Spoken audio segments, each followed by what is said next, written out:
Chapter 11. The Young General's Wisdom. By his 15th year, Yue Fei had become something unprecedented in the Song military, a general who had earned his rank not through family connections or political favor, but through pure merit and proven ability on the battlefield. The young man who had once practiced calligraphy and mastered Zhou's peaceful study now commanded thousands of soldiers and was consulted by the imperial court on matters of strategy and defense. The transformation might have seemed sudden to outside observers, but those who had served with Fei understood that it was the natural result of exceptional talent meeting critical necessity. The Jin dynasty's pressure on Song territories had intensified, and the empire desperately needed commanders who could think creatively and act decisively. Young General Yue Fei possessed both qualities in abundance. His approach to military command was unlike anything his contemporaries had seen. Where other generals relied primarily on traditional tactics and overwhelming force, Fei combined strategic innovation with deep understanding of both his own soldiers and enemy psychology. He spent considerable time walking among his troops, listening to their concerns, understanding their capabilities, and ensuring they felt valued and understood.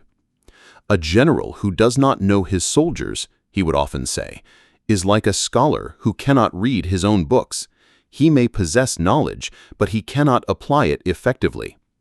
This philosophy, drawn from his scholarly training with Master Zhou, proved remarkably effective in building the kind of unit cohesion and morale that won battles.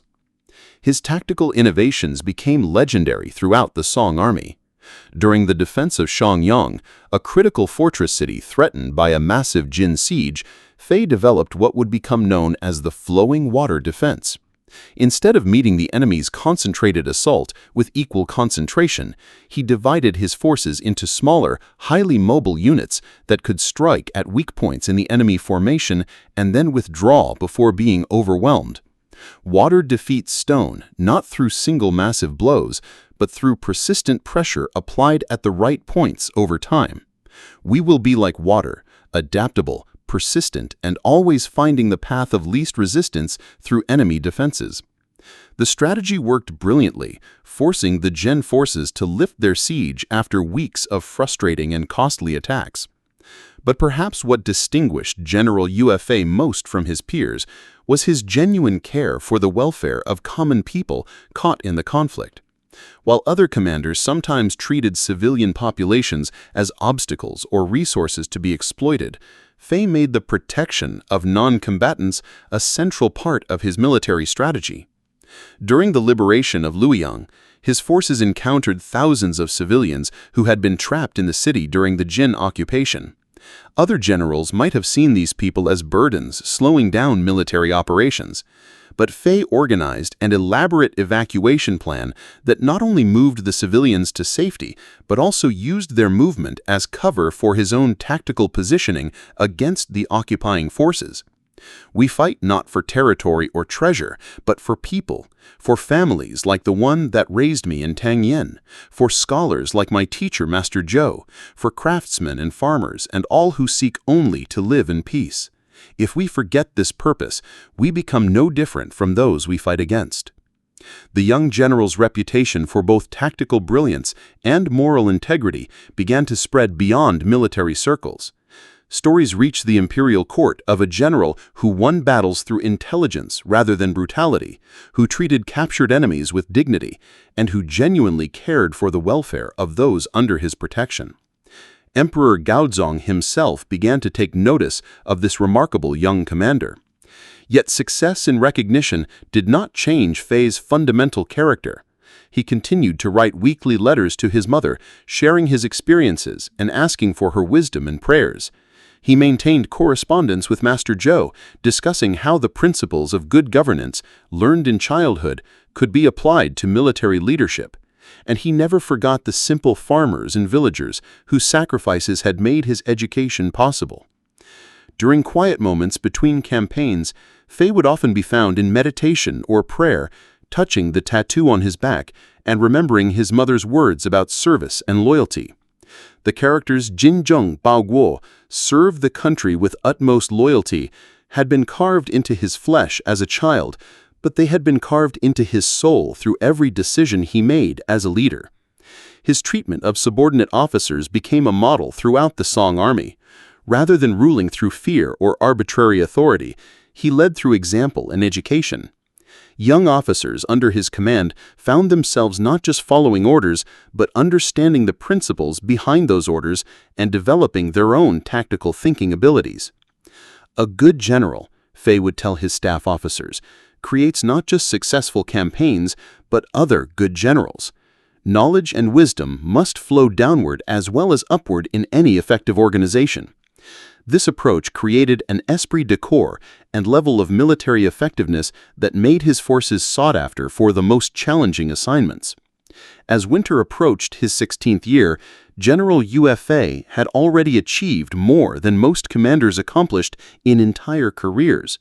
Yet those who knew him best understood that he viewed these achievements not as personal accomplishments, but as steps along a longer path of service. The quiet boy who had once asked thoughtful questions in Master Zhou's study had become a general whose thoughtful questions now shaped the destiny of the empire. The transformation was complete, yet the essential character remained unchanged. The scholar had become a warrior, the student had become a teacher, the village boy had become a general, but the heart dedicated to serving others remained exactly as his mother had shaped it during those sacred evenings when she carved his destiny into his very flesh. Chapter 12. The Legend Complete. As Yue Fei approached his 17th year, he had become something that transcended military rank or political position. He had become a living legend, a symbol of hope for the common people and a source of inspiration for soldiers throughout the Song Empire. The young man who had once sat quietly in Master Zhou's study, carefully forming characters with a small brush, now commanded vast armies and shaped the destiny of nations. Yet those who knew him best marveled not at how much he had changed, but at how much he had remained the same. The fundamental character that had been shaped by his mother's wisdom, Master Zhou's teaching, and Master Chen's training remained as pure and dedicated to service as it had been when he was a village boy learning his first lessons about loyalty and righteousness. The campaigns of his 16th and 17th years had established him as the Song Empire's greatest military commander. His victories against the Jin forces were achieved not through superior numbers or better equipment, but through innovative strategy, superior morale, and an almost supernatural ability to inspire his soldiers to fight not just for victory, but for the protection of everything they held dear. During the Great Northern Campaign, when Jin forces had penetrated deep into Song territory and threatened the very heart of the empire, it was General Yue Fei who organized the defense and ultimately drove the invaders back. His strategy combined everything he had learned: the scholarly understanding of terrain and logistics taught by Master Zhou, the martial skills and tactical thinking developed under Master Chen, and the deep moral foundation provided by his mother's teachings. "We fight not as conquerors," he told his assembled army before the decisive battle, "but as guardians. Every sword stroke must serve justice, every advance must protect the innocent, every victory must honor the trust placed in us by those who cannot protect themselves." His words were carried throughout the ranks, and soldiers who might have fought merely for pay or orders found themselves fighting with the passion of men defending their own families. The victory was complete and decisive, but what truly distinguished General Yue Fei was what happened after the battle. While other commanders might have pursued revenge against the defeated enemy or sought to maximize the spoils of war, Fei organized relief efforts for war refugees, established fair treatment for prisoners, and began the careful work of rebuilding the communities that had been damaged by the conflict. True victory, he explained to his officers, is not measured by enemies defeated, but by peace restored and people protected. Our duty does not end when the fighting stops. It begins anew with the work of healing and rebuilding. This philosophy, so different from traditional military thinking, earned him the devotion not just of soldiers, but of civilian populations throughout the empire. Word of his character and achievements reached the highest levels of government and society. The emperor himself summoned General Yue Fei to court, where he was received with honors typically reserved for the highest nobility. Yet, even in the presence of imperial majesty, Fei maintained the humble dignity that had marked all his interactions, speaking not of his own achievements, but of the courage and dedication of the soldiers who served under him. During the audience, Emperor Gaozong asked the young general what reward he desired for his exceptional service to the empire. Fei's response became legendary throughout China. "Your Majesty, I desire only the opportunity to continue serving. The people's safety is my reward, the empire's peace is my treasure, and the trust you have placed in me is honor enough for any man." But even as Fei reached the pinnacle of military and social achievement, clouds were gathering that would test not his tactical brilliance or physical courage, but his moral character in ways he had never imagined. Political factions at court, jealous of his popularity and fearful of his influence, began to whisper that his success made him a threat to the established order.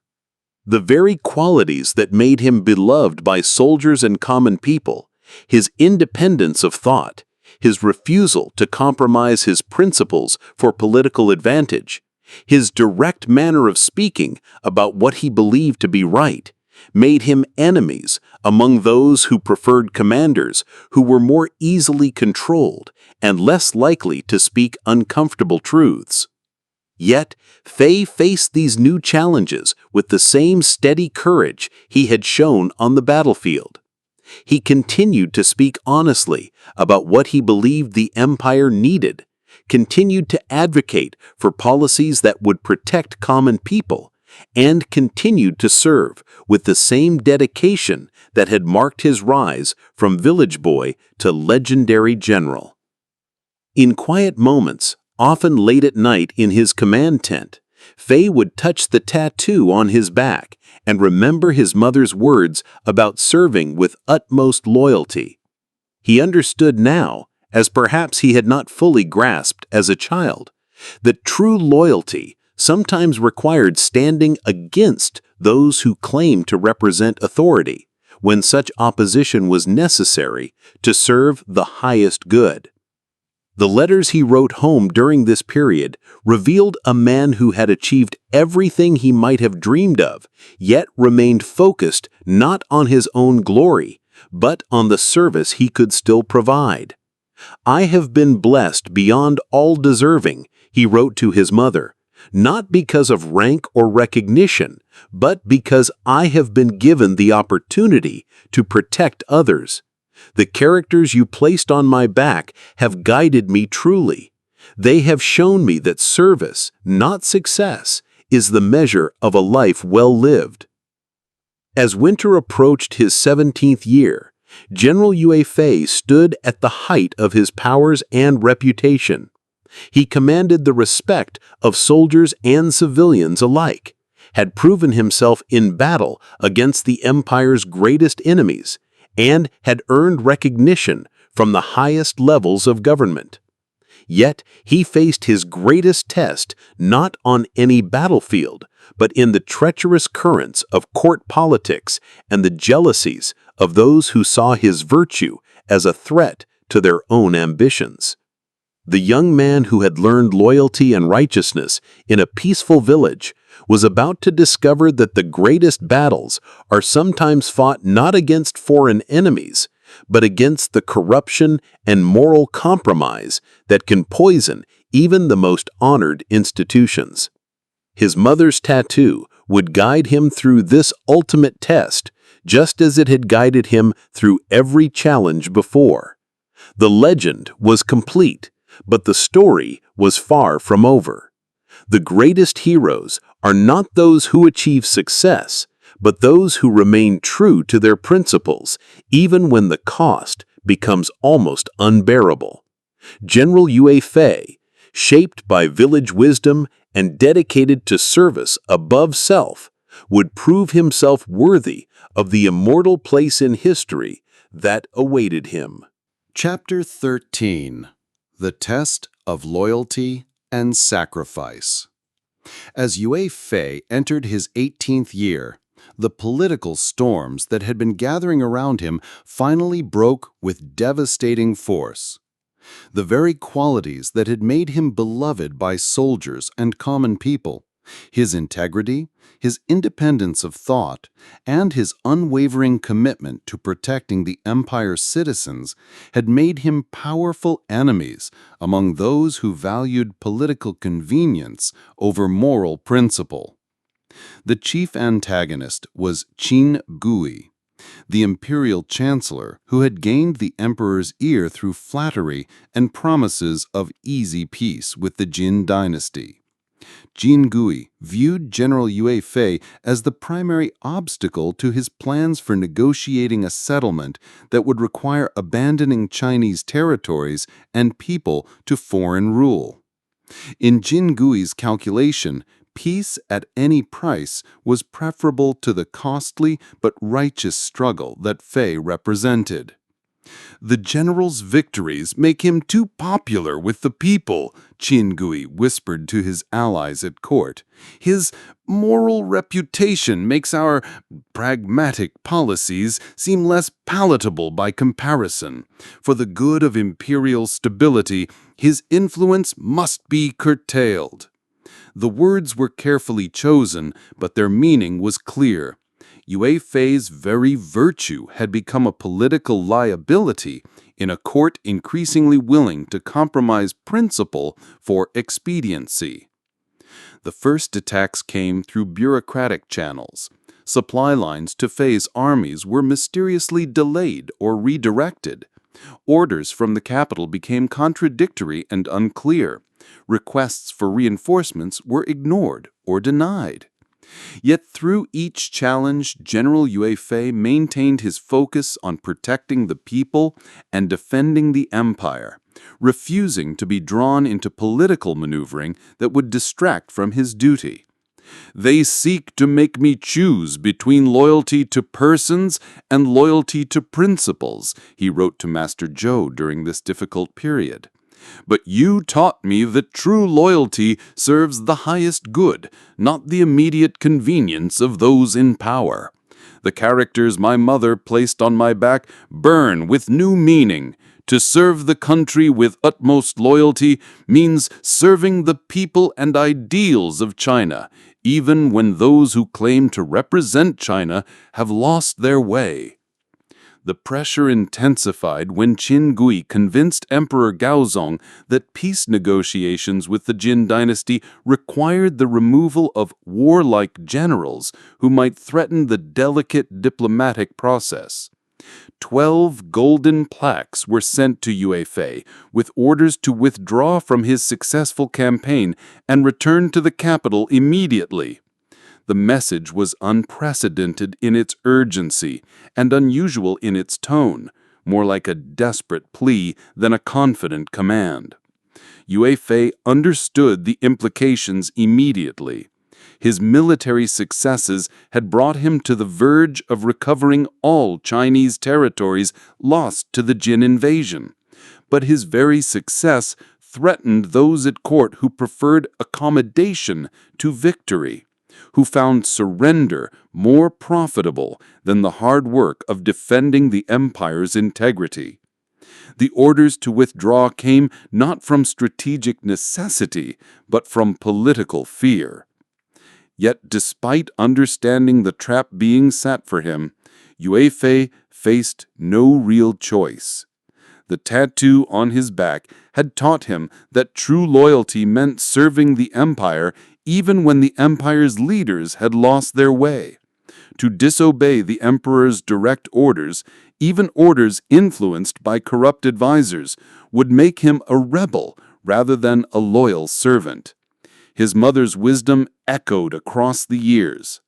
Service to country meant accepting whatever sacrifice was required, even if that sacrifice seemed to reward those who betrayed the very principles he had spent his life defending. "I will obey," he told his officers, who begged him to ignore the obviously politically motivated orders. "To do otherwise would make me the very thing our enemies claim I am, a general who places his own judgment above legitimate authority. The empire is greater than any one man, even when those who speak for the empire have forgotten what the empire truly represents." The journey back to the capital was one of the most difficult of Yue Fei's life. He watched his soldiers' faces as they were forced to abandon territories they had bled to liberate, saw the confusion and despair of civilians who had trusted in his protection, and felt the weight of knowing that his obedience to corrupt orders would undo much of what he had spent his life achieving. Yet he never wavered in his resolve to place principle above personal feelings. In the capital, the machinations against him intensified. False charges were prepared, trumped-up accusations of disloyalty and insubordination that those who knew him understood were lies, but which provided the legal cover that Jin Gui needed to eliminate his most dangerous opponent. The irony was bitter. The most loyal servant of the empire was to be destroyed on charges of disloyalty. As Yue Fei was taken into custody, he maintained the same quiet dignity that had marked all his actions. He did not protest his innocence with desperate words or seek to rally his supporters to resist what was happening. Instead, he faced his fate with peaceful acceptance of someone who had lived according to his principles and could face whatever consequences that life of principle demanded. "The truth of a man's loyalty," he said to those who still could visit him, "is not proven by his rewards or his reputation, but by his willingness to sacrifice everything for what he knows to be right. I have served the empire faithfully, and if the empire now requires my life as the price of that service, then I give it gladly. The characters my mother carved into my flesh are carved more deeply into my soul. I have served my country with utmost loyalty, and that service continues unto death." In his final days, Yue Fei's thoughts turned not to bitterness about injustice, but to gratitude for the life he had been privileged to live. He wrote letters of thanks to Master Zhou for teaching him wisdom, to Master Chen for teaching him courage, and most especially to his mother for giving him the moral foundation that had guided every decision of his life. He had lived according to the principles they had taught him, and no earthly power could take that achievement away from him. The end, when it came, found General Yue Fei at peace with himself and his choices. He had proven that true heroism lies not in achieving worldly success, but in maintaining virtue regardless of consequences. The village boy who had learned loyalty and righteousness at his mother's knee had remained true to those lessons even when they led him to sacrifice everything he might have gained for himself. His death would make him immortal in the hearts of the Chinese people, but his life had already achieved something greater than immortality. It had proven that virtue, once planted in good soil and carefully tended, can grow to touch the heavens. Chapter 14. The Immortal Legacy. In the quiet hours after Yue Fei's death, something remarkable began to happen throughout the empire. Word of his fate spread not through official proclamations, but through whispered conversations between soldiers, hushed discussions among merchants, and tearful stories shared by common people who had known him or been protected by his armies. The corrupt officials who had orchestrated his destruction expected his memory to fade quietly, but instead found that they had created something far more powerful than any living general. They had created an immortal symbol of virtue triumphant. The first stories came from his soldiers, men who had served under him and witnessed firsthand his combination of tactical brilliance and moral integrity. They spoke of a general who knew every soldier's name, who shared their hardships, who never asked them to do anything he would not do himself. They told of victories won not through superior numbers, but through superior character, of enemies defeated not by brutality, but by the moral force of an army that fought for protection rather than conquest. He was not like other generals, veteran soldiers would tell their sons and grandsons in years to come.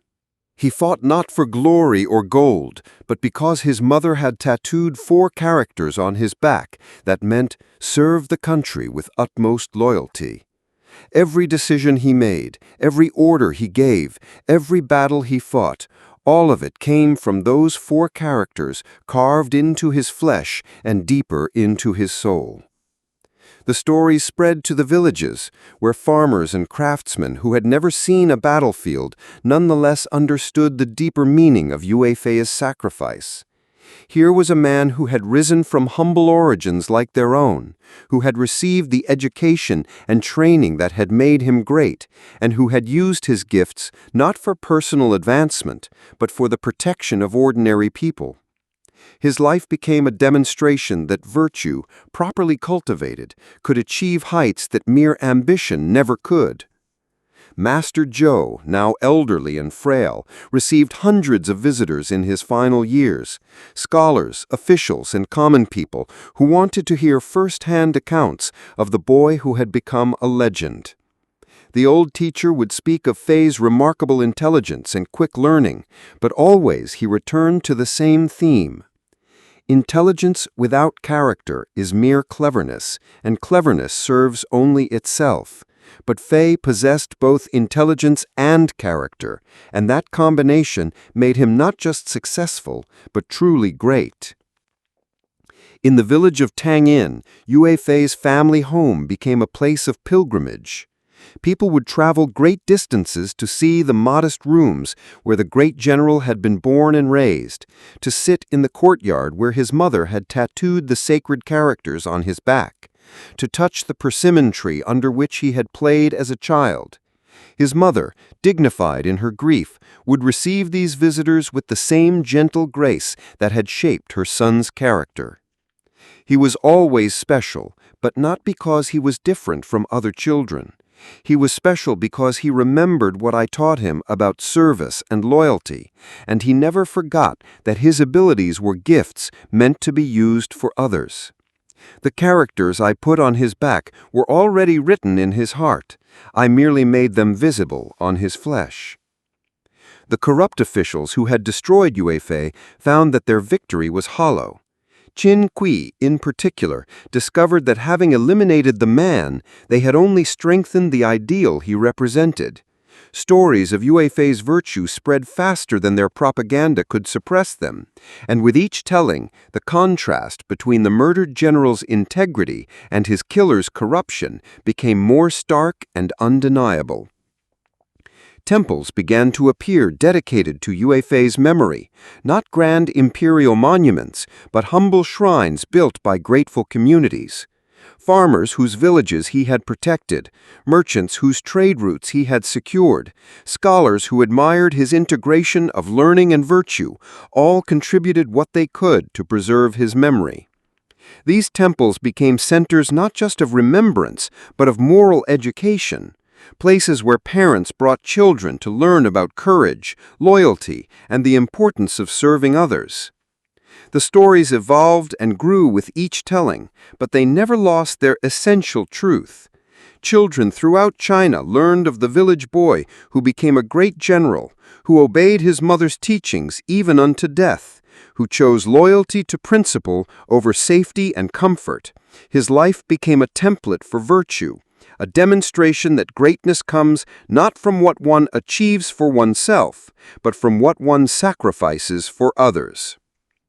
Poets and writers began to compose verses about Yue Fei, but their works only confirmed what the oral tradition had already established, that his true greatness lay not in his military victories, but in his moral victories, not in the territories he conquered, but in the hearts he inspired. The scholar-warrior ideal that he embodied became a permanent part of Chinese culture, an eternal reminder that true strength serves virtue, and virtue serves others. In the imperial court, later emperors would come to understand what their predecessors had lost when they allowed corruption to destroy their greatest general. Yue Fei was posthumously honored, his reputation restored, and his example held up as the standard by which other generals should be measured. But by then, the people had already made their own judgment, and history had already written its verdict. As the centuries passed, Yue Fei's story transcended the specific historical moment of his life and death. He became a symbol that spoke to people in every generation who faced the choice between expediency and principle, between personal safety and moral courage, between serving themselves and serving others. The four characters his mother had tattooed on his back, served the country with utmost loyalty, became a rallying cry for patriots and a standard for virtue that inspired countless others to their own acts of courage and sacrifice. The immortal legacy was complete. The village boy who had learned loyalty and righteousness at his mother's knee had become eternal proof that virtue, once planted in good soil and carefully tended, can indeed grow to touch the heavens and inspire hearts across centuries. His death had ended his earthly service, but it had begun his eternal ministry as guardian of the Chinese conscience and exemplar of the highest human virtues. In quiet villages throughout China, mothers would still tell their children the story of Yue Fei before sleep, just as we have shared it tonight.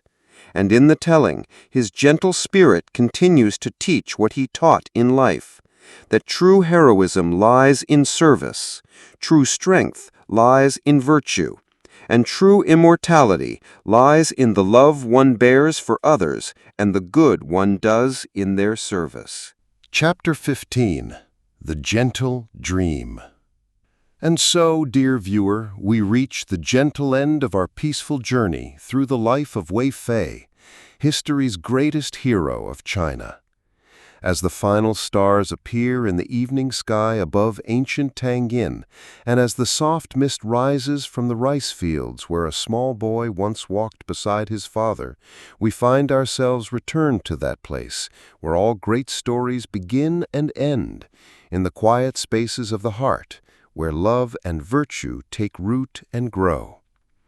Tonight, as you prepare for sleep, let your breathing slow to match the rhythm of those ancient days when time moved like flowing water and wisdom was found in simplicity.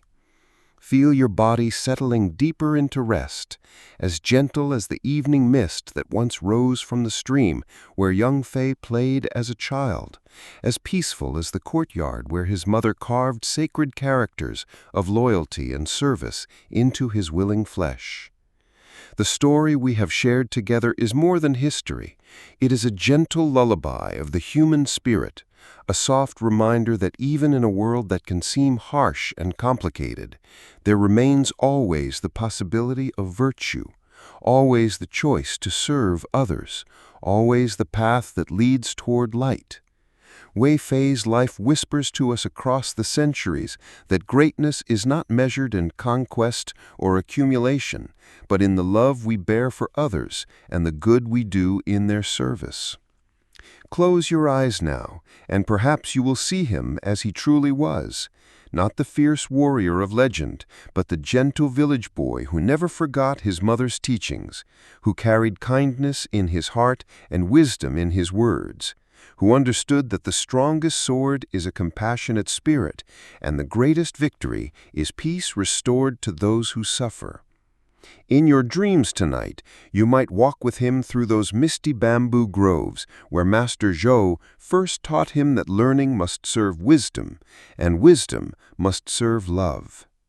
Feel the weight of worry lifting from your shoulders, as light as the morning mist that used to dance through the persimmon tree in the courtyard of his childhood home.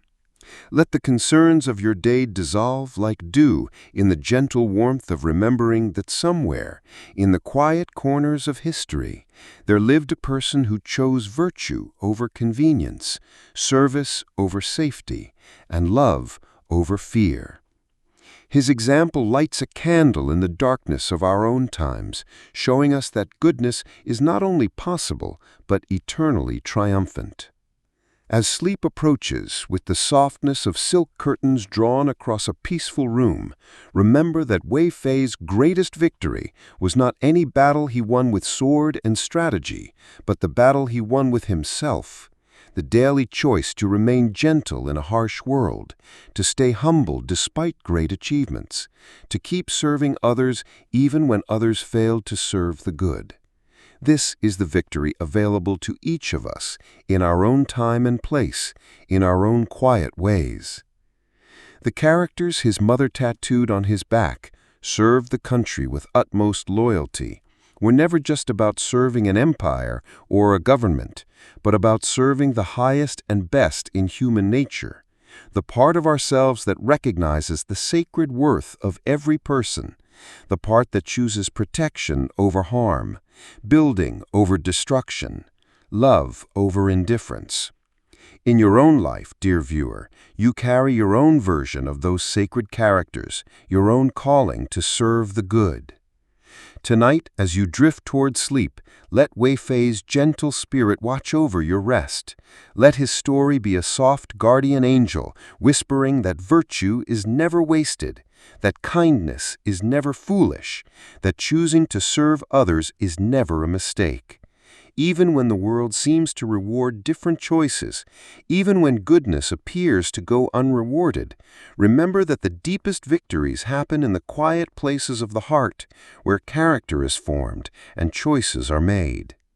The stars that shone over ancient China still shine tonight, carrying the same eternal peace that watched over Yue Fei's village childhood and guided his heroic service.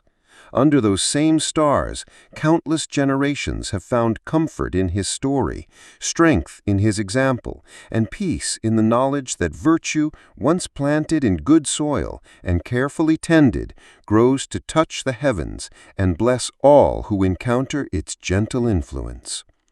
Sleep peacefully now, knowing that goodness endures, that love triumphs, that service to others is the path to true happiness. Let the rhythm of your breathing match the eternal rhythm of virtue itself, steady, gentle, reliable, and eternally renewing. In your dreams, may you find the same peace that Yue Fei found in serving others, the same joy he discovered in choosing love over fear, the same deep satisfaction that comes from knowing that your life, like his, can be a blessing to the world. Sweet dreams, dear friend, sweet dreams of virtue rewarded, of love triumphant, of gentle spirits like Yue Fei watching over all who choose the path of service and compassion. The story ends, but the gentle dream it inspires is eternal, as lasting as the love that moved a village mother to tattoo sacred words of service on her son's back, as enduring as the virtue that transforms ordinary hearts into beacons of hope for all humanity. Rest well now. Rest in peace. Rest in the gentle embrace of knowing that heroes like Yue Fei live on wherever people choose kindness over cruelty, service over selfishness, and love over fear. The greatest bedtime story of all is the one you write with your own life, chapter by gentle chapter, choice by loving choice, dream by peaceful dream. Chapter 16. In the Garden of Dreams. In the garden of dreams, where all gentle stories find their rest, there grows a special tree, ancient and wise, its branches reaching toward starlight, its roots drawing nourishment from the deepest wells of human kindness. Under this tree, in the softest grass that ever cushioned a tired spirit, sits the eternal presence of Yue Fei, no longer bound by the forms of earth, but transformed into pure gentleness, pure virtue, pure peace. Here, in this sacred space between waking and sleeping, between story and dream, he tends a garden where every flower represents an act of kindness, every blade of grass a moment of service, every gentle breeze a whisper of encouragement to weary hearts. This is the place where all the characters of our story come to rest.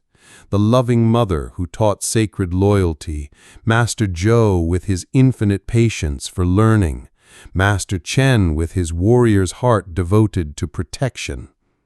As you settle deeper into your own rest, dear viewer, feel yourself being gently drawn into this garden of dreams.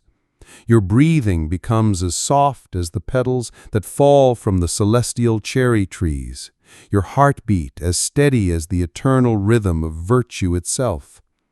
Here, there is no hurry, no pressure, no need to be anywhere other than exactly where you are, in the gentle embrace of a story that has become a lullaby, a history that has become a blessing. Yue Fei's spirit moves through this garden like morning mist, touching each flower with renewed life, each tree with deeper wisdom. He pauses beside a small pond where goldfish swim in lazy circles, their movements as unhurried as the passage of seasons, as peaceful as the flow of time itself. In their gentle swimming, you can see the reflection of all virtue, constant, purposeful, but never rushed or anxious. Rest now, his spirit whispers, and his voice is like wind through bamboo, like water over smooth stones, like the distant sound of temple bells calling souls to peace. Rest, knowing that every choice for kindness echoes through eternity. Every act of service plants seeds in this eternal garden. Every moment of love tends the flowers that bloom forever in the realm of virtue. In this garden, the persimmon tree from his childhood grows beside ancient oaks of wisdom, and cherry blossoms fall like gentle snow, each petal carrying a prayer for peace. The stream where he played as a boy flows here too, but now its waters carry the accumulated kindness of all who have ever chosen love over fear, service over selfishness, virtue over expedience. As sleep draws nearer, soft as silk scarves floating on evening air, you find yourself walking these garden paths with the gentlest of footsteps. Each step brings deeper peace. Each breath releases another care or worry. Each moment in this sacred space heals some small wound in your spirit and reminds you of your own capacity for goodness. The flowers here have names you recognize. Compassion blooms in shades of gold and rose. Courage stands tall in brilliant blue. Loyalty spreads its white petals wide to catch the starlight. And service grows everywhere. Small, humble flowers that need little care but give their fragrance freely to all who pass. These are the flowers that grow in the garden of any heart that chooses virtue, and their seeds are always available to those who wish to plant them. Near the center of the garden stands a small pavilion, simple and beautiful, where scrolls of wisdom are kept. Not the formal texts of scholars, but the gentle teachings that mothers whisper to children, that friends share with friends, that hearts speak to hearts in moments of quiet truth. Here are written the real lessons of Yue Fei's story, not the strategies of battles, but the strategies of virtue, not the conquest of enemies, but the conquest of one's own capacity for selfishness and fear. As you rest in this pavilion, surrounded by the gentle rustling of leaves and the soft murmur of the stream, you feel the weight of all unnecessary burdens lifting from your spirit. The garden holds them for you, transforms them into compost for growing new kindness, new patience, new love. Nothing is truly lost here. Every sorrow becomes soil for compassion. Every struggle becomes strength for helping others. Every moment of darkness makes the light more precious. The night sky above this garden is painted with constellations of virtue, stars that form the patterns of all the good that humans have ever done, all the love that has ever been shared, all the courage that has ever defended the innocent. These stars shine not with cold, distant light, but with the warm glow of hearts that have chosen to serve something greater than themselves. In the deepest part of sleep that now approaches, gentle as a mother's hand smoothing a child's hair, you may dream that you too are tending this garden. You may find yourself watering the flowers of kindness with your own tears of gratitude, pruning the bushes of patience with your own growth and wisdom, planting new seeds of service with your own hands that have learned to give rather than to grasp. And when morning comes, as it always does after the deepest rest, you may carry with you the fragrance of this garden, the scent of virtue that clings to those who have walked among its paths, the peace that settles in hearts that have rested in its shade, the quiet strength that comes from knowing that goodness is not only possible, but eternally triumphant. Sleep now in this garden of dreams, protected by the gentle spirit of one who learned that the greatest victories are won not on battlefields, but in the quiet moments when we choose love over fear, service over selfishness, virtue over expedience. Your dreams be flowers in this eternal garden, and let your rest be as peaceful as the spirit of Yue Fei himself, who has found his way to perfect peace through perfect service, perfect virtue through perfect love. The garden keeps growing, tendered by virtue, dream by peaceful dream, choice by loving choice. And you, dear dreamer, are part of this eternal garden now, your own capacity for goodness, a tree that will grow and provide shade for generations yet to come. Sweet dreams in the garden where all virtue blooms eternally, where all love finds its perfect rest, where all stories of goodness continue forever in the gentle hearts of those who choose to tend the flowers of compassion and service. Chapter 17. The Whispered Promise. In the place that exists between the last conscious thought and the first breath of deepest sleep, there comes a moment so gentle, so tender, that it can barely be called a moment at all. It is more like a whisper, a promise, a blessing so soft that it touches the soul without disturbing even the most delicate peace. Here, in this sacred threshold, the spirit of Yue Fei becomes something even more ethereal than before. Not quite presence, not quite absence, but something like the memory of perfect love. This is where all bedtime stories come to rest, not in endings, but in gentle dissolutions, like sugar dissolving in warm milk, like breath becoming one with the quiet air of night. The spirit that was once a village boy, once a mighty general, once a martyr for virtue, now becomes something as light as a mother's whispered prayer over a sleeping child, as gentle as the first touch of dawn on a flower petal, as peaceful as the space between heartbeats when the soul recognizes its own eternal nature. Sleep now, precious soul, comes the whisper that is barely a whisper, more like the sound of love itself speaking directly to the heart. Sleep knowing that every kindness you have ever shown has taken root in the eternal garden. Every gentle word you have spoken has become a lullaby for other weary hearts. Every moment you have chosen love over fear has added one more star to the constellation of hope that guides all travelers through the darkness.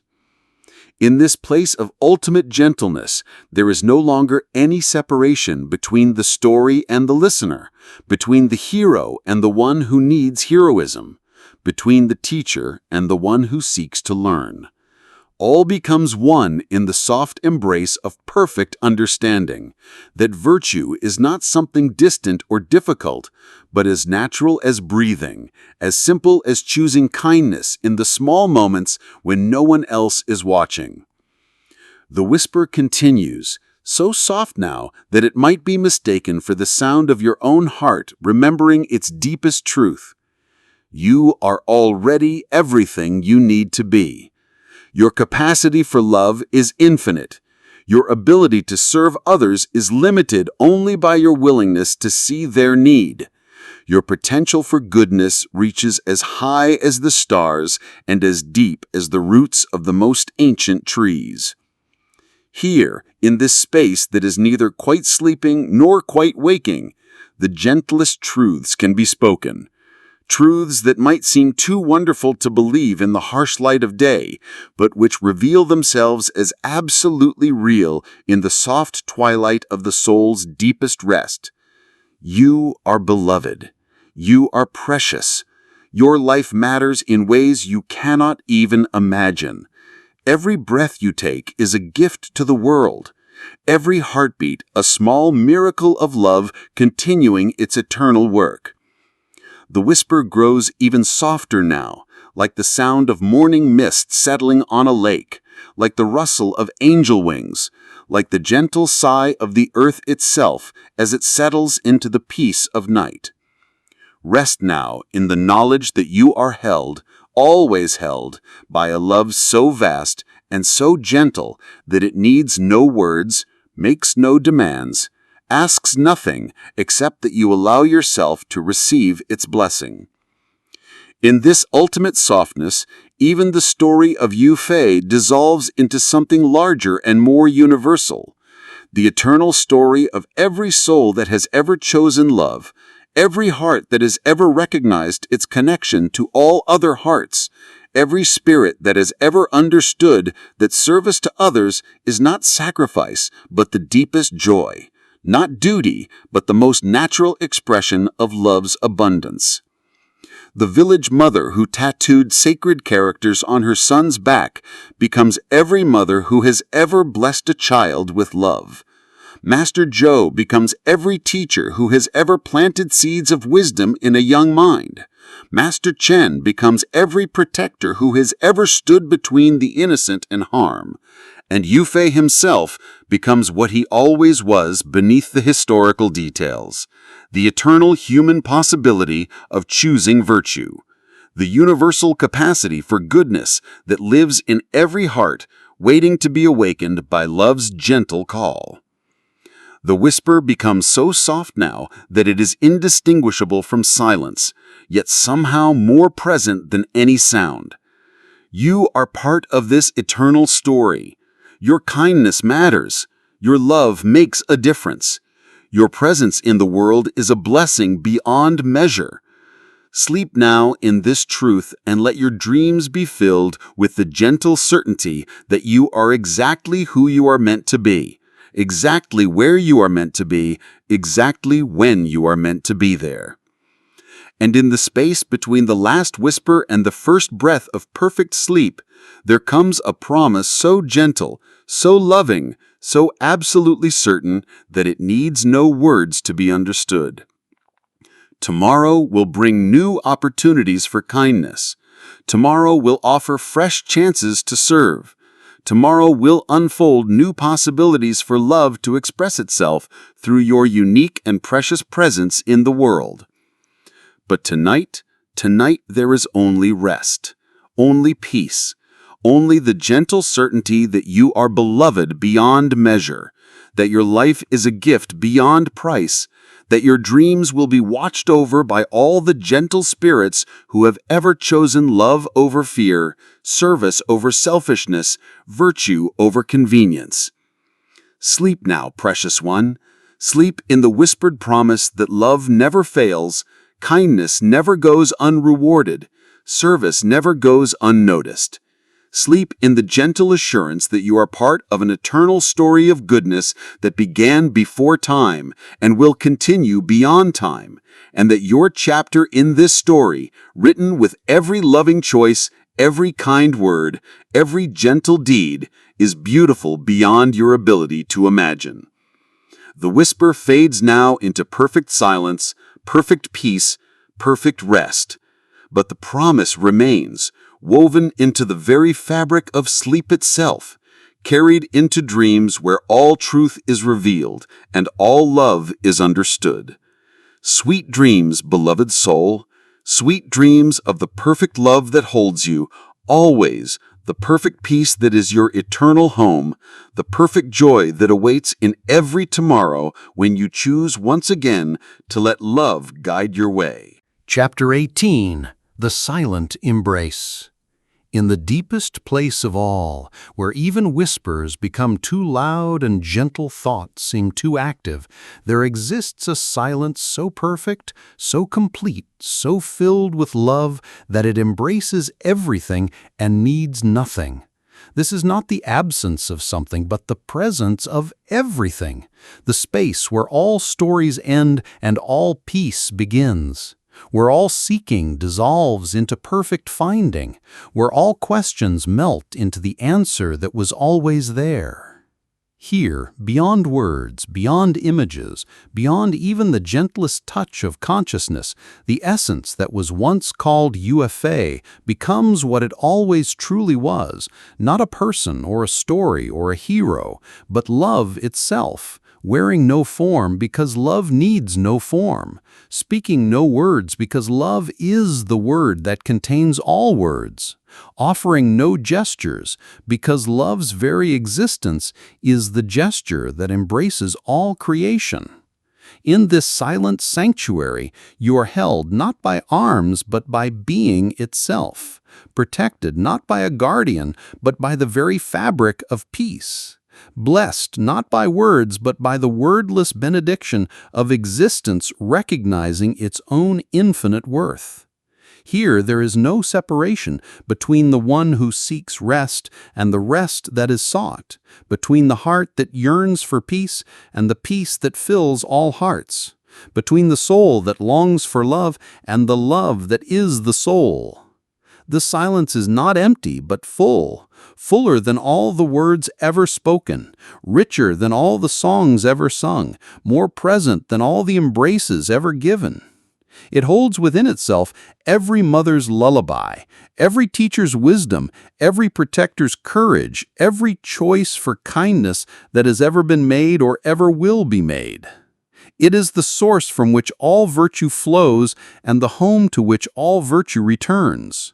Here, in this perfect stillness, your breathing becomes so gentle it almost stops, yet somehow continues with a rhythm so natural it seems like the heartbeat of eternity itself. Your thoughts, one by one, like leaves falling from a tree in autumn, drift away until there is only the tree itself, the eternal, unchanging awareness that watches all thoughts come and go, but is touched by none, disturbed by none, diminished by none. In this sacred emptiness that is actually sacred fullness, you discover what you have always known but perhaps forgotten, that you are not separate from the love that holds the universe, not different from the peace that underlies all existence, not apart from the goodness that flows through all creation like an endless river of blessing. You are not a visitor in this silence. You are this silence. You belong to this silence. You have never been anywhere else but here, in the heart of infinite love. The worries that seemed so important, the fears that felt so real, the struggles that appeared so overwhelming, all of these were like waves on the surface of an ocean.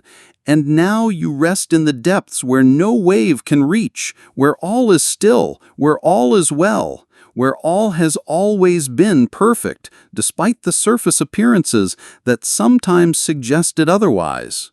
Here, in this bottomless peace, you understand without needing to understand. You know without needing to think. You love without needing to direct that love anywhere, because you discover that you are love, just as you are peace, just as you are the awareness in which all experiences arise and pass away like clouds in an infinite sky. The journey that began with a story about a village boy named Yue Fei, who learned virtue from his mother and wisdom from his teachers, ends here, where it actually began, in the recognition that the capacity for infinite love, infinite service, infinite virtue was never something that belonged to one person in one time and place, but something that belongs to the very nature of consciousness itself, to the very essence of what you are. In this ultimate silence, even gratitude becomes unnecessary because you discover that you are gratitude, just as you are joy, just as you are the peace that passes understanding. There is nothing to seek because you are what you are seeking. There is nowhere to go because you are already where you always wanted to be. There is nothing to become because you already are what you have always been, infinite love expressing itself through the temporary form of a human life, playing at being separate so it could experience the joy of remembering its true nature. This is the deepest rest, the most complete peace, the ultimate coming home.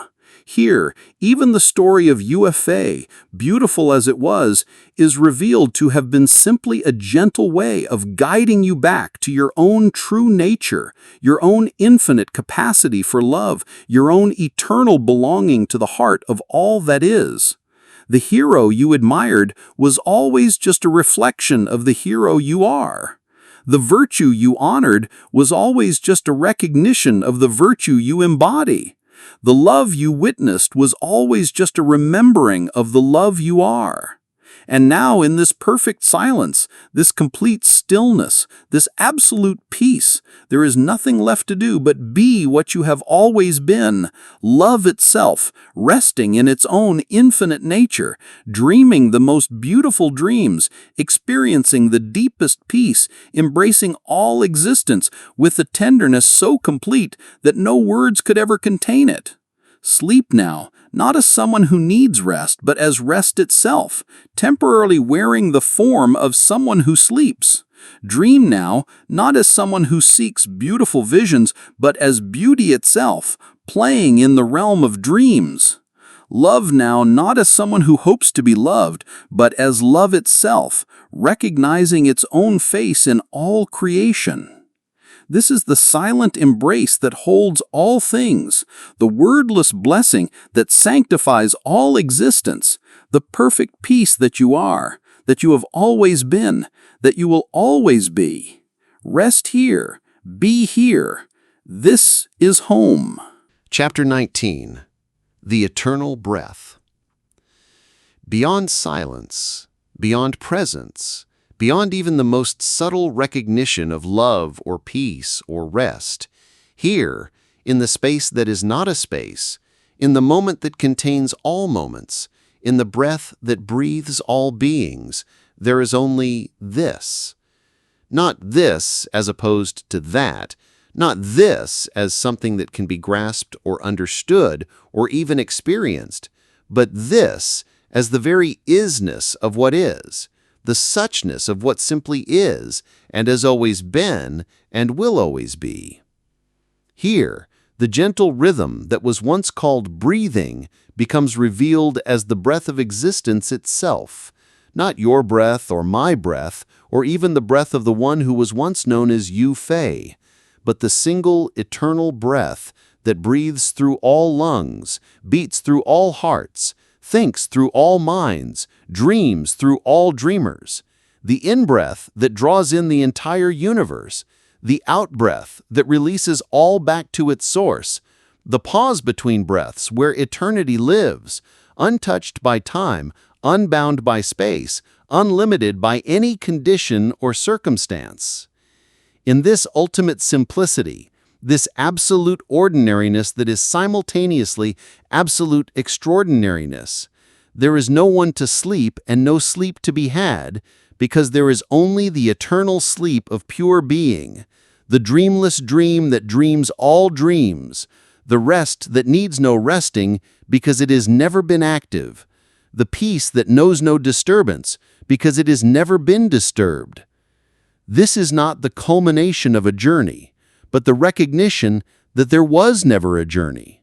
Just this eternal breathing, this timeless being, this permanent now that appears to move through time but actually contains all time within its motionless movement, its actionless action, its effortless effort that accomplishes everything by doing nothing.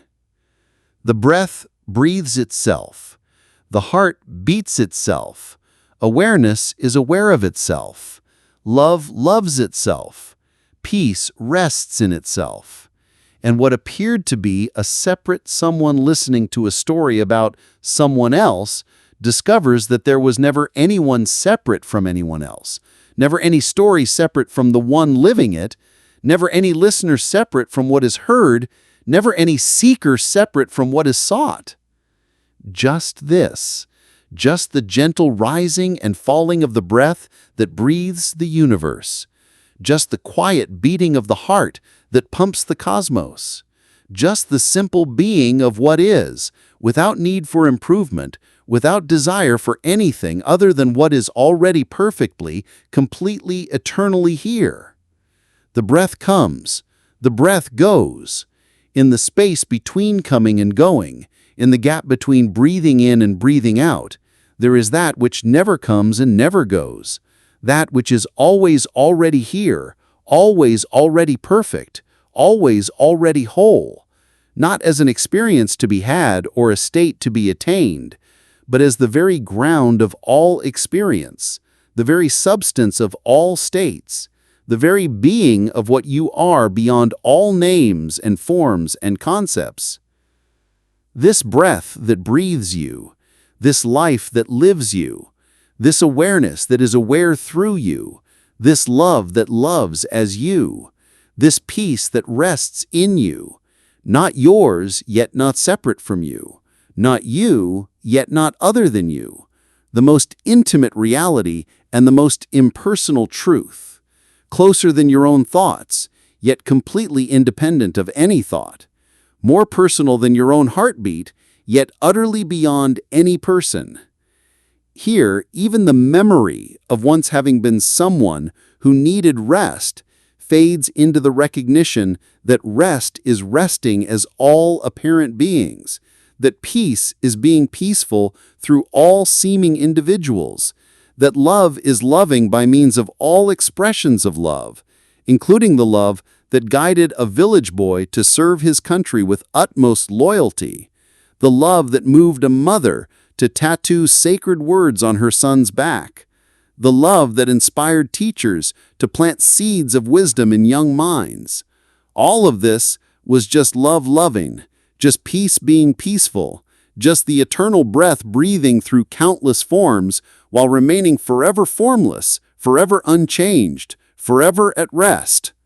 The story that seemed to have a beginning and an end reveals itself as a single movement of this breath, a wave on the ocean of being, a thought in the mind of the infinite, a dream in the sleep of the eternal.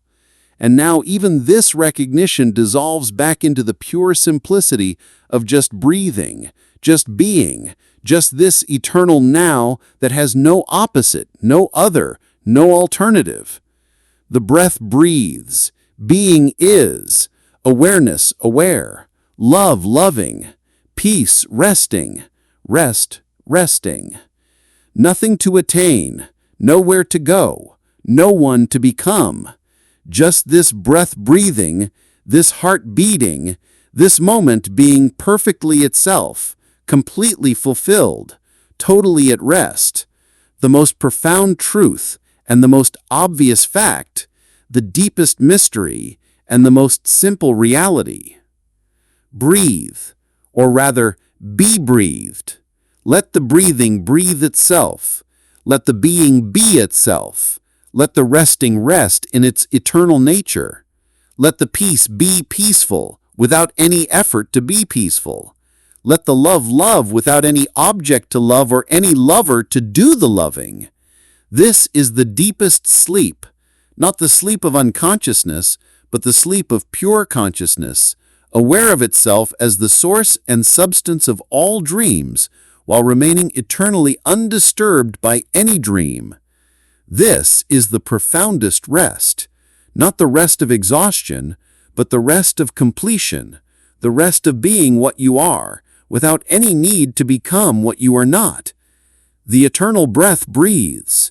You are breathed. You are the breathing. You are the breath. You are the eternal now in which all breathing happens while remaining forever at rest. This is who you are. This is what you are. This is where you are. This is when you are. Always here. Always now. Always this. Always breathing. Always being. Always resting. Always perfect. Always home. The breath breathes you into being. The breath breathes you out of existence. In the space between being and non-being, in the gap between existence and non-existence, you rest as that which is never born and never dies, never comes and never goes, never sleeps and never wakes, but simply is, eternally and perfectly and completely, just as you are, just as it is, just as this is, forever and ever, breath by eternal breath, moment by timeless moment, in the endless now that never ends because it never began.